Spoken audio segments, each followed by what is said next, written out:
How many of you know the Enneagram or been exposed to it, or a couple? Yeah, it's I always call the Enneagram like the Myers-Briggs on steroids.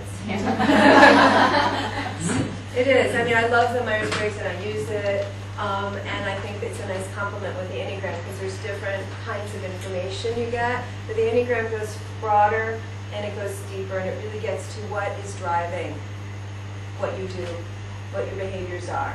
Really, it really does. It looks at the deeper underlying reasons for how we've developed our coping strategies. Now we're going to go to the last of the instinctual types. This is the perfectionist. Yeah. And, so the perfectionist wants to be right. They want to perfect themselves and others and maintain self-control. And they want to avoid making mistakes and feeling flawed and corrupt. The ones sort of, there's often something that they feel that there's something inwardly bad about them for whatever reason. And so they take that inner and put it on the outside world. So their anger often gets used. Often type 1s, first of all, you'll see tend to, not always, but if they're really trying to hold in their anger, they tend to hold a much more rigid posture.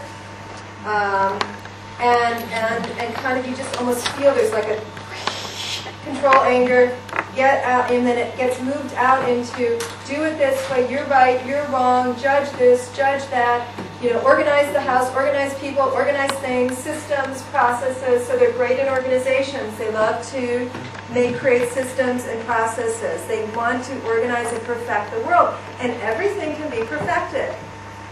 Right? This is the 1s, 2s, and 6s are the ones that need to ask themselves, when's good enough good enough? Because the 1's got the super ego going on that is just really relentless. As critical and judgmental as 1s are of other people, they're way worse on themselves. And so there's just this constant, like, you're this, you're that, you're blah, blah, blah, blah, blah.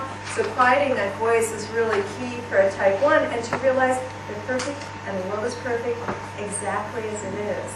And that's something you have to get in your bones. You know cognitively, but you really have to get it in your bones.